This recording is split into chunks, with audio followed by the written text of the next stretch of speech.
ನಾವಿವತ್ತು ದಕ್ಷಿಣ ಕನ್ನಡ ಜಿಲ್ಲೆ ಬೆಳ್ತಂಗಡಿ ತಾಲೂಕಲ್ಲಿ ಡೆಲಿವರಿ ಕೊಡ್ತಾ ಇದ್ದೀವಿ. ನೋನಯ್ಯ ಅಂತ ಕಸ್ಟಮರ್ ಹೆಸರು, ಅವ್ರ ಮಗ ರೋಹನ್ ಅಂತ. ಅವರು ನವೆಂಬರ್ ಟೈಮಲ್ಲಿ ಬುಕ್ಕಿಂಗ್ ಮಾಡಿದ್ರು, ಅವರಿಗೆ ಈಗ ಡೆಲಿವರಿ ಕೊಡ್ತಾ ಇದ್ದೀವಿ. ಇವರೇ ಕಸ್ಟಮರ್ ಓಡಿಸ್ತಾ ಇದ್ದಾರೆ. ಇವರಿಗೆ 2 ವೀಲ್ ಬೈಕ್ ಓಡಿಸಿ ಅಭ್ಯಾಸ ಇಲ್ಲ, ಅಂದರೂ ನಮ್ಮ ಗಾಡಿ 4 ಚಕ್ರ ಇರೋದಕ್ಕೆ ಕಂಪ್ಲೀಟ್ ಬ್ಯಾಲೆನ್ಸ್ ಇರುತ್ತೆ, ಸೊ ಆರಾಮಾಗಿ ಓಡಿಸ್ತಾ ಇದ್ದಾರೆ. ಇವರಿಗೆ ತೋಟದಿಂದ ಮನೆಗೆ ಸ್ವಲ್ಪ ದೂರ ಇದೆ, ಮತ್ತು ಹೊಂಡ ಗುಂಡಿ ಇದೆ, ಒಂಚೂರು ಸ್ಟೀಪ್ಸ ಇದೆ ಅವರಿಗೆ ತೋಟದಿಂದ ಮನೆಗೆ ಬರೋ ದಾರಿ. ಹಾಗಾಗಿ ಅವರಿಗೆ ಕೊಯ್ಲಾಗಿದ್ದು ಅಡಿಕೆ ಎಲ್ಲ ತೊಗೊಂಬರೋದಕ್ಕೆ ಬೇಕಾಗತ್ತೆ ಅಂಥೇಳಿ, ಮತ್ತು ಎತ್ತು ಸಾಕ್ತಾ ಇದ್ದಾರೆ. ಅದಕ್ಕೆ ಎತ್ತಿಗೆ ದಿವಸ ಮೇವು ತರಕ್ಕಿರುತ್ತೆ ಅಂಥೇಳಿ ನಮ್ಮ ಗಾಡಿ ಯೂಸ್ ಮಾಡ್ತಾ ಇದ್ದಾರೆ. ಗಾಡಿ ಮತ್ತು ಟ್ರಾಲಿ ಎರಡೂ ಸೇರಿಸಿ ನಾವು 2,30,000 ಕೊಡ್ತಾ ಇದ್ದೀವಿ.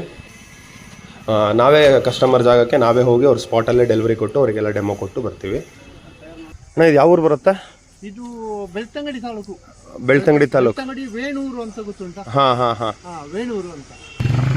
ಈ ಊರು ಹತ್ತಿರ ಇದೆ, ನಾವು ಹೋಗಿ ನೋಡ್ತೀವಿ ಅಂತ ಯಾರೇ ಇದ್ರೂ ನಮಗೆ ಕಮೆಂಟ್ ಬಾಕ್ಸಲ್ಲಿ ಮೆಸೇಜ್ ಮಾಡಿ, ಇಲ್ಲ ವಾಟ್ಸಪ್ಪಲ್ಲಿ ಮೆಸೇಜ್ ಮಾಡಿ. ನಾವು ಒಂದು ದಿವಸ ಫಿಕ್ಸ್ ಮಾಡಿ, ಟೈಮ್ ಫಿಕ್ಸ್ ಮಾಡಿ ಅವರಿಗೂ ಹೇಳಿ ನಿಮಗೆ ವಾಟ್ಸಪ್ಪಲ್ಲಿ ಅವ್ರ ಲೊಕೇಶನ್ ಕಳಿಸ್ತೀವಿ, ನೀವು ಹೋಗಿ ನೋಡ್ಕೊಂಬರ್ಬೋದು.